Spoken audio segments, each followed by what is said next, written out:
I am leaving Rome and heading to Beijing for my holiday. It's a 10.5 hours of flight that could be devastating for my bones.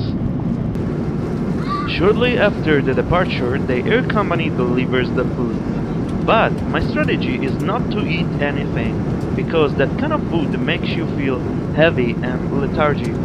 Instead, I'm going to drink a lot of water, because the plane air is very dry. This is a module I have to fill for the immigration office. Apparently, for China, I am an alien.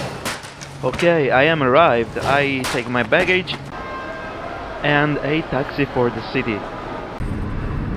My driver doesn't speak a single word of English, and I also suspect that he doesn't know where is the address that I've shown him. That's probably why he's making several phone calls. After resting a couple of hours in the hotel, I move my first steps outside and it's evening already. I'm really tired, but this is the one thing that I want to film. A car accident. It's not surprising considering the huge traffic. My first morning, I'm visiting the center in Tiananmen. It looks very Chinese. There are Chinese everywhere. This is something sad to get close and film I simulate interest.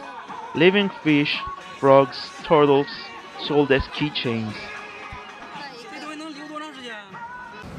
This is the Lama Temple, a beautiful place. The ticket contains a CD-ROM, I don't know what's inside. There is a series of temples in front of which people pray. This religion seems to be less boring than Catholicism. At least you just bend over a few times and that's it, instead of infinite celebrations and sermons. I like her because she prays with a fashion bag. I love the place, but the smell of incense is huge.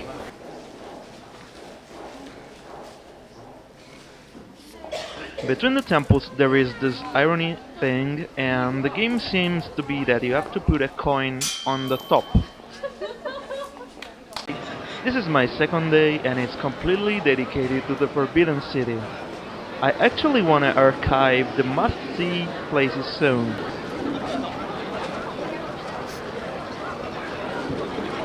Today is Sunday and I'm about to enter the Forbidden City together with probably 1 million of Chinese. Take a look.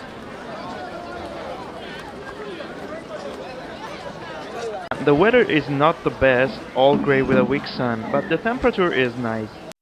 At the entrance I got asked from a group of Chinese girls for a picture. Apparently they were enthusiastic for the fact that I was not Chinese.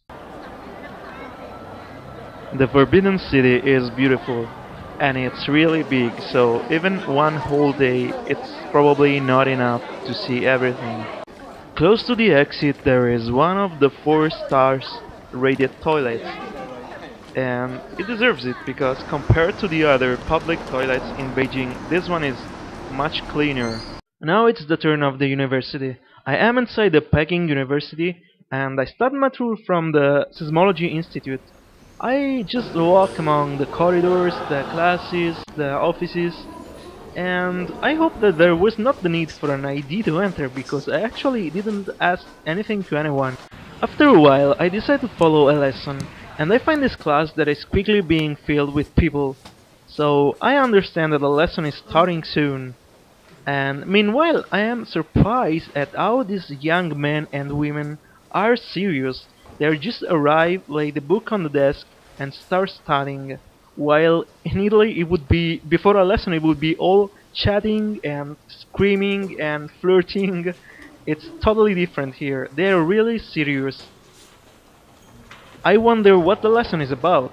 And after a while, the teacher arrives, and I know it's math. And even if among the formulas there are weird Chinese symbols, I must say that I'm quite satisfied to see that I am understanding what they are talking about. This is my day 4 in Beijing and the weather is again really bad and I'm starting to feel sad with all this grey. I never see the sun. Today I decided to see the Olympic Village. This is it. And I start my visit with the water cube. There is the building that contains the swimming pools where the 2008 Olympics took place. There is someone who is swimming inside, but for the rest the buildings look really unused and empty. After the water cube I see the stadium, the bird's nest, but only from the outside because I don't have enough cash money to buy the ticket and I can't withdraw money because there are no ATMs near here. And the weather is getting worse and starting to rain. So I just stay a little while and after that I take a bus back and go to the center of Beijing. Basically, I spend the rest of the day going back and forth with the subway and choosing random stations to go out and see what's outside. Sometimes I am lucky, for example in Xidan, which is really a huge commercial area, and sometimes I just go out and I find myself in the middle of nowhere. Here I am, this is the Temple of Heaven and today is day 6. I actually struggled a lot to find it, even if it's not far from the center, but I wasn't able to find it on my map, so I actually took a taxi to arrive here. This temple is in the middle of a park and it's quite a relaxing place, and the temple itself is really nice because the architecture is so circular and it's attractive. I can go inside, but the place is beautiful because the temple is actually on a hill, so it's possible to see the city from an high place. I'm spending the afternoon in Andingman, which is the historic area in the center with the Yutongs, and where my hotel is actually. I noticed some particulars for the first time. For example, there is a school close to my hotel, and in front of the school there are some fitness equipment, and this old man is exercising in the middle of the afternoon with a jacket on and with a huge cold. Very brave. I also noticed how weird are the vehicles here in Beijing. For example, this is a motorcycle with the gloves attached. So the person arrives and directly puts the hands inside the gloves without getting the cold. Very smart. Evening, and I am back to my favorite place in the center, Kianmen, to meet June. She is a Thai friend of one of my friends in Italy, and we know each other, take a walk between the shops, and at the end she brings me to the University for Foreign Students, where she and my friend Dario study in summer. We also eat dinner here. I'm going back to the hotel and it's really late in the night, but for some reason walking in these Yutongs I feel really safe.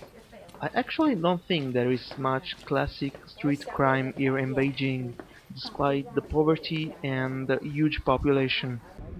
My second last day in Beijing, and I'm leaving the city with Meika, that is my travel guide, and Chan, which is my private driver, and we are going to Badaling to see the Great Wall.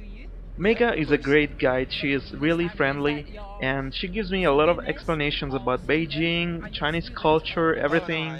I really appreciate her. During the journey we stop at this jade factory, and this is a man that is craving the jade actually. It is fascinating, but I'm quite worried for his hands. There is no exception today, no sunshine, foggy and grey, but in this case I appreciate it because it gives a nice atmosphere to the country around the Great Wall. I'm really happy that I came. I actually was undecided to come or not because it was outside of the city and not really easy to reach, but it's a great show. Going back to Beijing, we stop at the Summer Palace, the Emperor's Palace, which is another gorgeous place. And that's it, this is my final day. Tomorrow I will not film anything because I will just give a salute to the city and make some shopping. So it was fantastic. I loved Beijing.